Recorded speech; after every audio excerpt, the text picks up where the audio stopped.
Hello there, and welcome into this edition of Morning Drive on YouTube. The PGA Tour is in Arizona this week for the Waste Management Phoenix Open, the greenest show on grass, and the stars are out to make the show. The field list includes defending champ Ricky Fowler, along with world number 3 Jon Rahm, world number 4 Justin Thomas, his buddies call him JT, Xander Schauffele, Bryson DeChambeau, and 3-time major champion Jordan Spieth. Spieth, though, has fallen outside the world top 50 for the first time in his career since his rookie year on tour, partly because of a not-so-hot finish at Torrey Pines this past week. So, Brian, if you were in Spieth's shoes, would this plummet outside the top 50 be more added pressure or more added fuel? Well, I think if you're Jordan Spieth, you can look at it both ways. I think falling outside the top 50 is a place he is not accustomed to. Yeah. There's a lot of perks for being inside the top 50.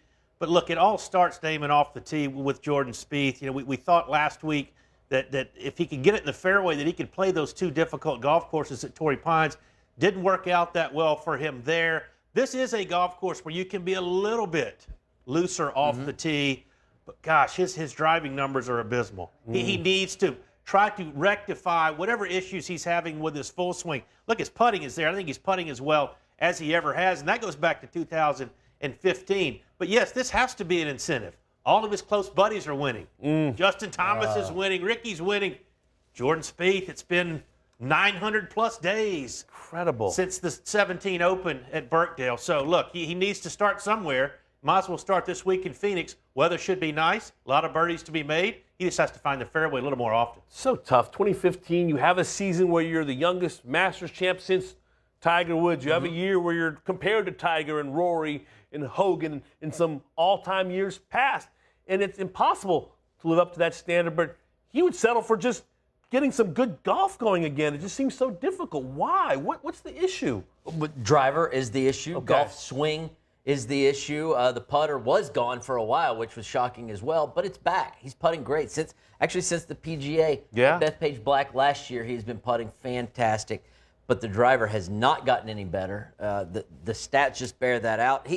He isn't known as a ball striker, really, because his putting was so great, but for a while, statistically, he was incredibly good ball striker. You know, high up in the greens and reg, high up in off the tee stats, and then those have all gone completely to the wayside. Falling out of top 50 hopefully motivates him, but all the motivation in the world doesn't make any difference if your golf swing isn't there. You've got to have something to build on. It'll start really with a nice warm-up on the range and then one good drive off the first tee, and maybe a thought will kick in that can carry him for a while. But, again, falling out of the top 50 is something he's probably been expecting. He doesn't like it. It's going to leave a sour taste in his mouth, watching his friends win and him not. He was the golden child, not Justin Thomas. He was the next Tiger. You're right. But yes, motivation, and he's motivated, and he's special upstairs. But if you don't drive it well, I don't care how special you are upstairs. And as strong as he is mentally, and how he can absorb bad play and keep fighting and keep grinding. I don't care who you are. As a professional golfer, over time, the stress that builds throughout each round, you almost get to the point where you're expecting that foul ball off the tee that comes out of nowhere, that puts you in a position to make a big number. And with the best players in the world, it's so hard for any player to recover from one bad round out of 4. And the best players in the world right now, their bad rounds are not too bad. Their great rounds are really good. Over the last 6-8 months for Jordan Spieth, his good rounds have been okay. His poor rounds have been really poor, and that's what's put him behind the 8 ball, trying to get back in contention and trying to win again for the first time in over 2 years. He says he wants to get back to Ryder Cups and President's Cups. He was sorely disappointed not to be in Australia.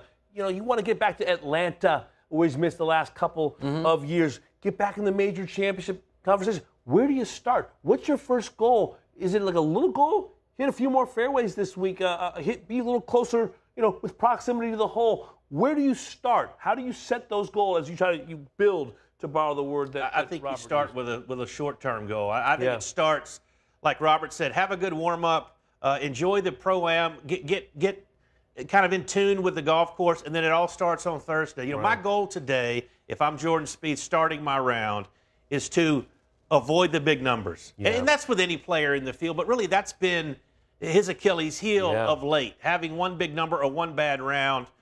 And then I think another thing that we've seen from him, and I think this goes back to the patience getting thinner and thinner and thinner because of the lack of success, is he's been very animated on the course. Always been a fiery personality, but you wonder if some of the frustration is starting to bleed into the next shot and the next shot. Yeah. So maybe a simple goal would be, I'm going to go out and play every shot today like it's the last shot I've got to play.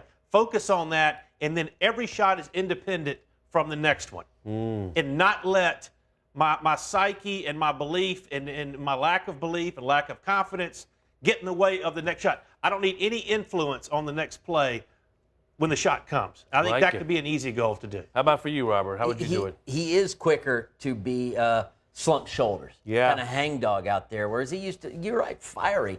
But I don't think that's a good sign. I mean, he's the goals that need to be set are going to have to be finding the problem off the tee. Is it swing related? Is it confidence? Is it just a mental block? Is it some kind of alignment trick that I can use? Is it changing the shape of his flight to get just a few more in the fairway and start with that? You've got to start with a block. You know, this building is going to start with the foundation first, and the very first layer of bricks, and those layer of bricks is where he's going to have to start. It's just too bad, and it's been too bad for too long.